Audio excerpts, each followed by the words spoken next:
The air in that house always felt thick with entitlement. I could practically taste the condescension whenever I walked through the front door. You know that feeling, right?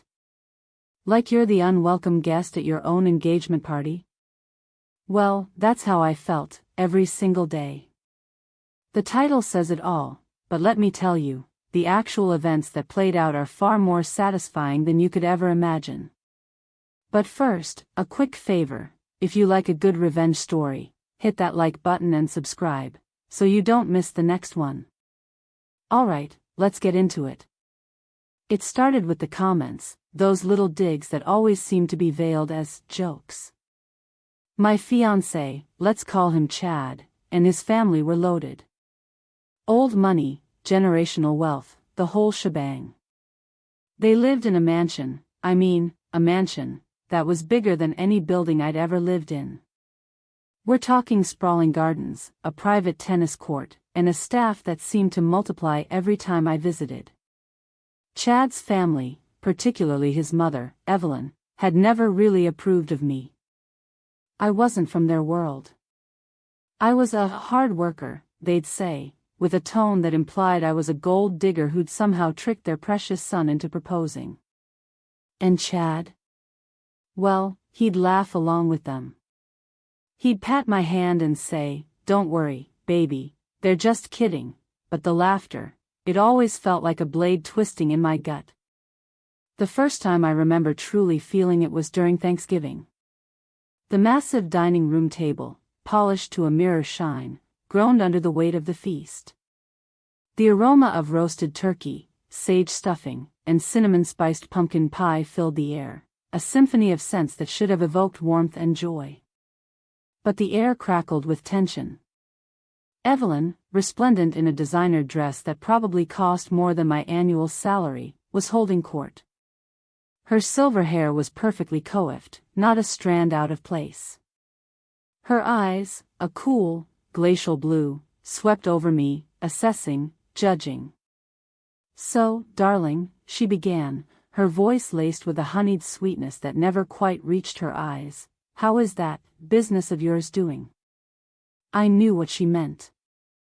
My little marketing firm, the one I'd built from the ground up, the one that was actually doing quite well. It wasn't her kind of business. It wasn't inherited, it wasn't managed by a trust fund. It was work. "It's going well, actually," I replied, trying to keep my voice even. "We just landed a new client, and we're on track to exceed our quarterly projections." Evelyn's perfectly arched eyebrow rose slightly. "Oh, really? How fascinating. I'm sure it's different from what Chad is used to." Chad, seated at the head of the table, chuckled. "Yeah, Mom, she's got a knack for things. Way different from Dad's deals." He always said this, always trying to be a mediator, always deflecting. His father, Richard, a man of few words, simply grunted in agreement, his gaze fixed on his plate. The silence that followed was more damning than any words could have been. I felt the familiar tightening in my chest, the familiar sting of being underestimated, dismissed.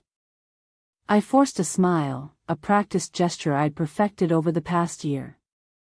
Later, after dinner, as I helped clear the dishes with the staff, I overheard a conversation in the kitchen.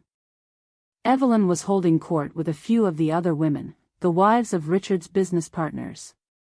"Honestly, I just don't see it," Evelyn said, her voice a low, venomous hum. "She's pleasant enough, I suppose. But she's not one of us, you know. She's just not cut out for this life." The other women murmured in agreement. I felt a surge of anger, a white-hot wave that threatened to consume me. I wanted to scream, to lash out, to tell them exactly what I thought of their condescending attitudes and their narrow-minded world. But I couldn't. Not yet.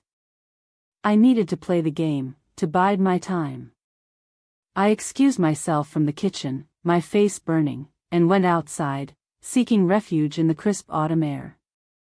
The gardens were vast and meticulously maintained, a testament to their wealth and the endless resources they could command. I walked along the stone paths, kicking at fallen leaves, my mind racing. I knew, deep down, that I couldn't keep doing this. I couldn't keep sacrificing my dignity, my self-respect, for the sake of Chad and his family. But I also knew that I wasn't ready to give up entirely.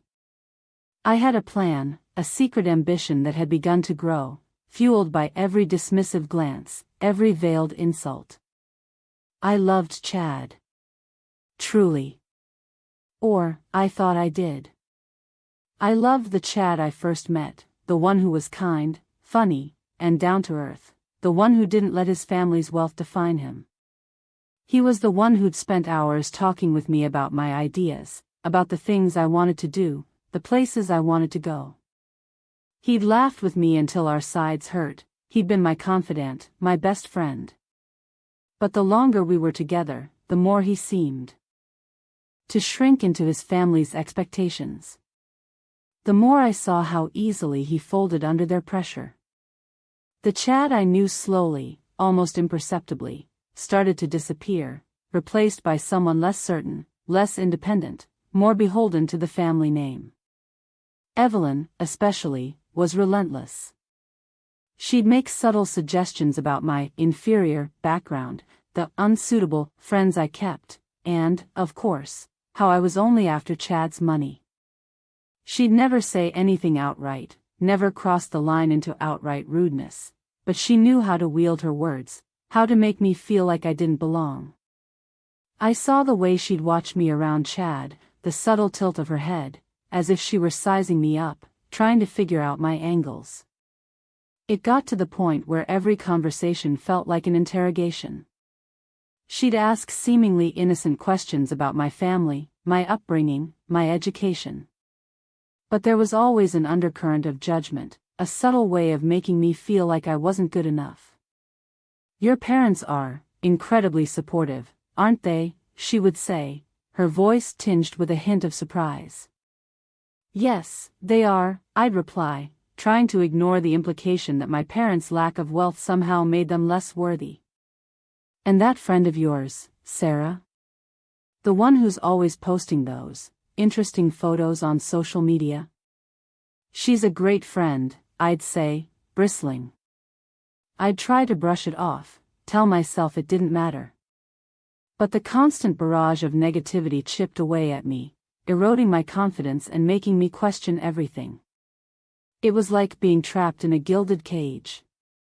I was expected to play the role of the dutiful fiancé, attending charity galas, wearing the right designer clothes, and pretending to be thrilled with the endless stream of expensive gifts. But I hated it. I hated the pretense, the forced smiles, the feeling of being constantly judged. The clothes, the jewelry, the cars, the trips, they were all meant to impress, to solidify my place within their world. But they didn't impress me.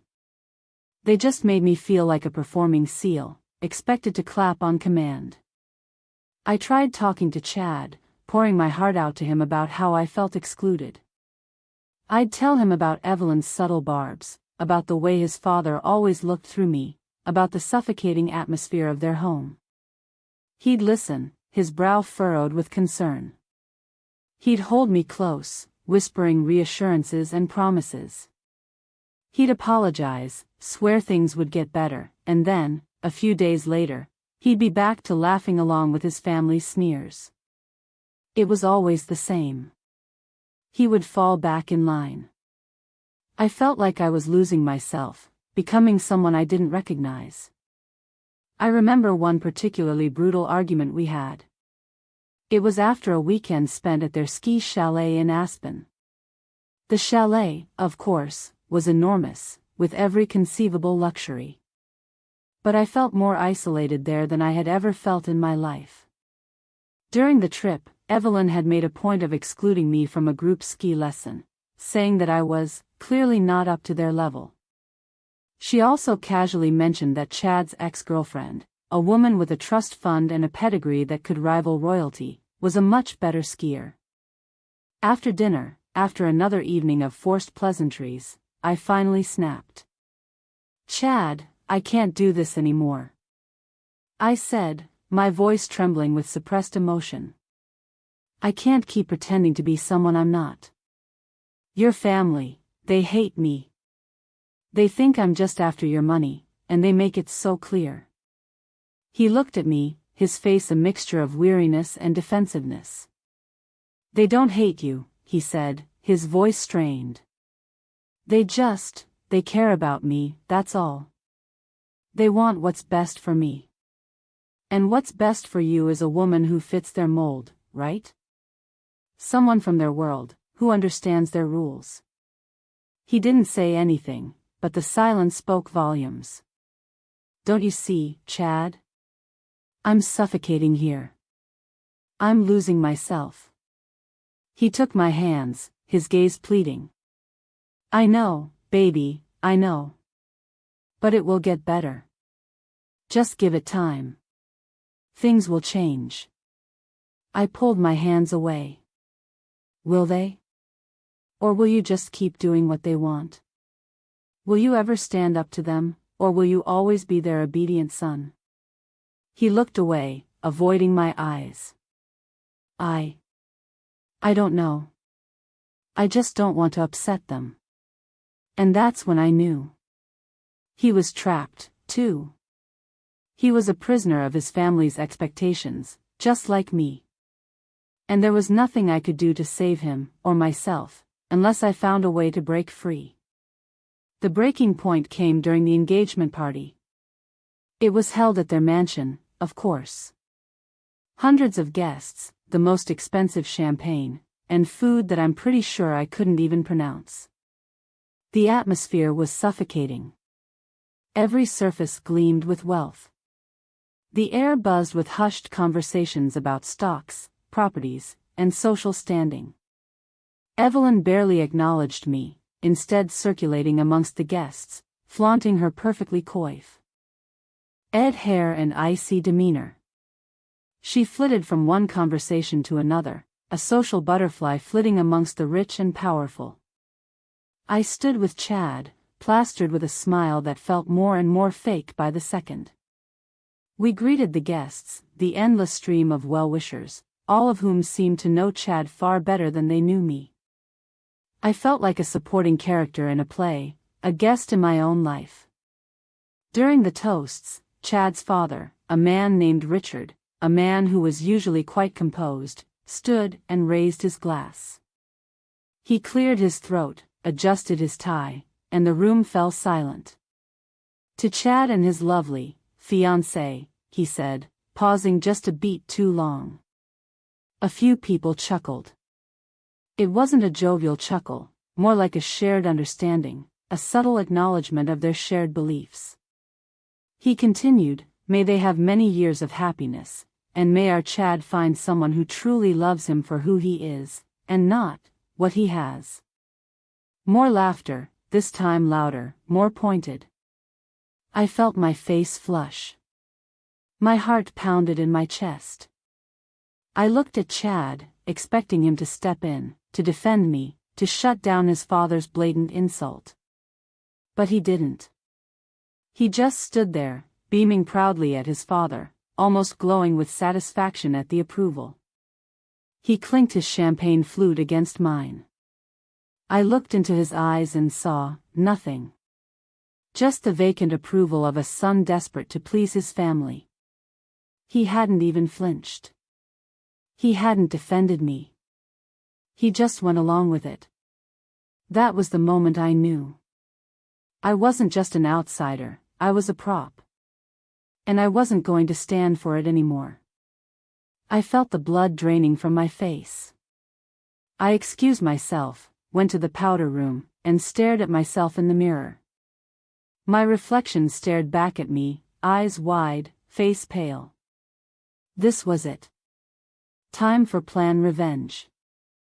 I splashed cold water on my face, trying to regain some semblance of composure.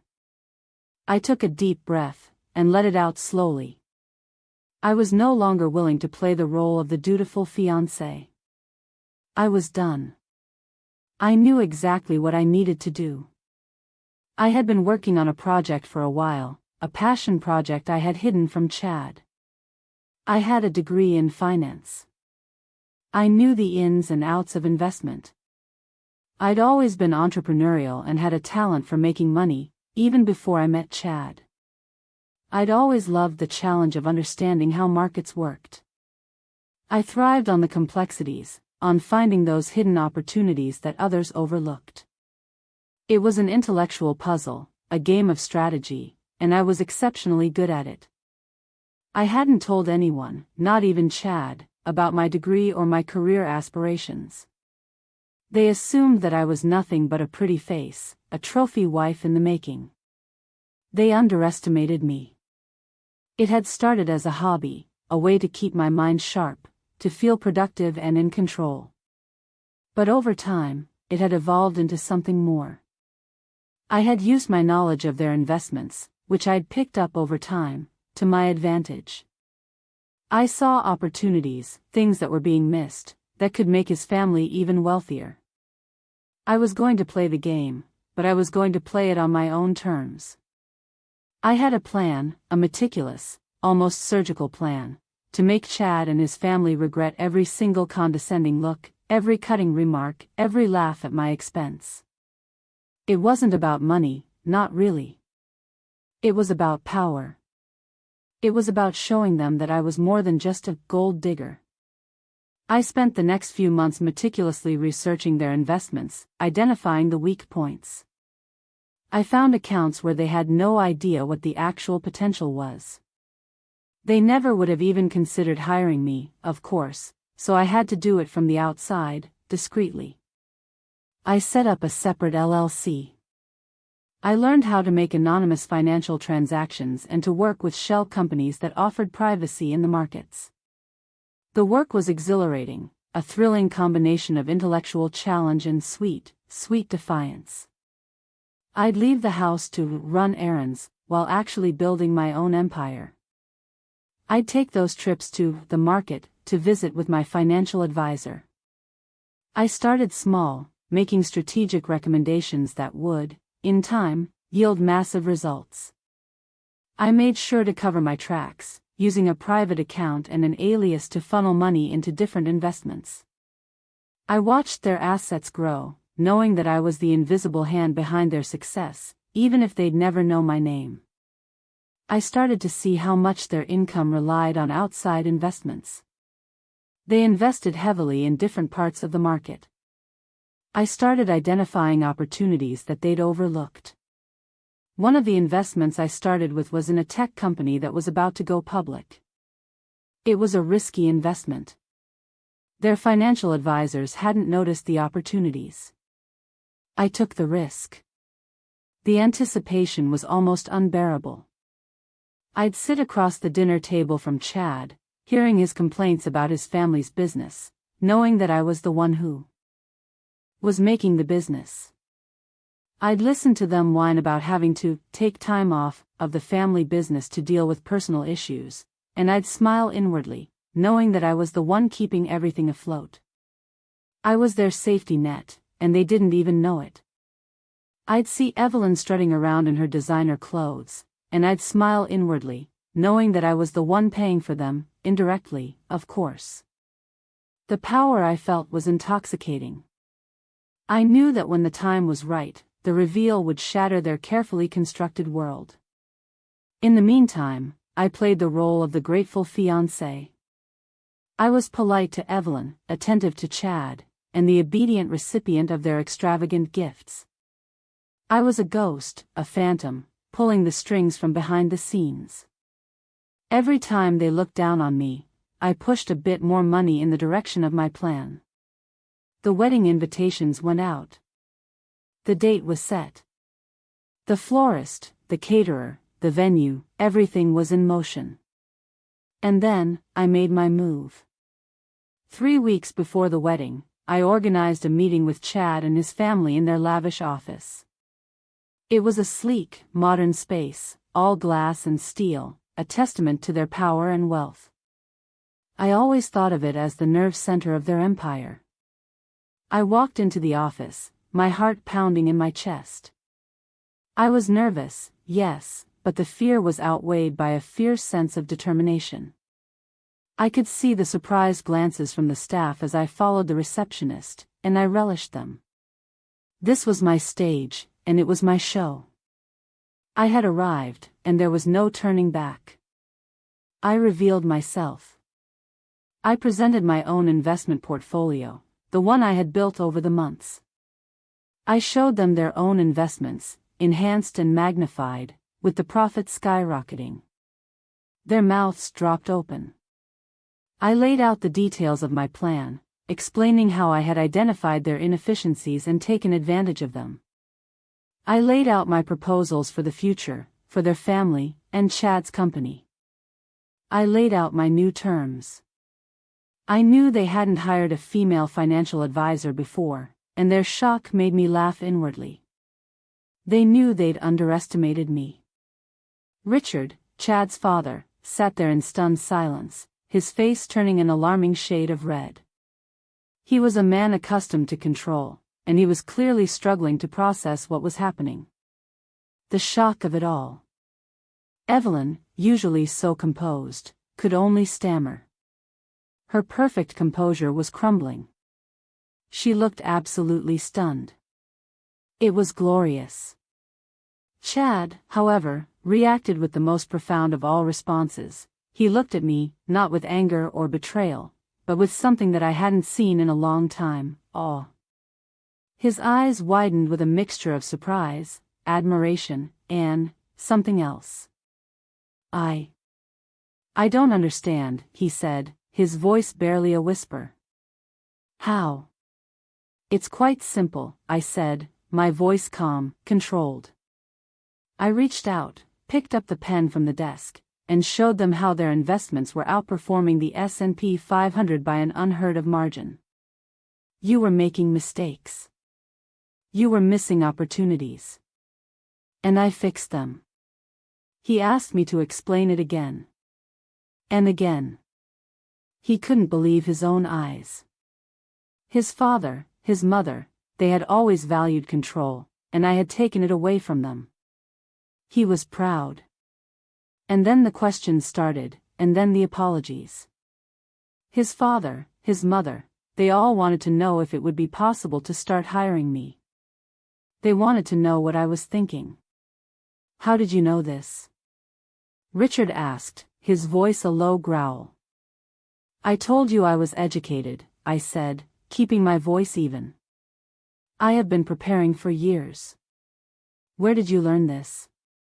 Chad said, his voice filled with confusion and amazement. What did you want to know? I said. You never talked about this, Evelyn said. And you never asked, I said. We just assumed.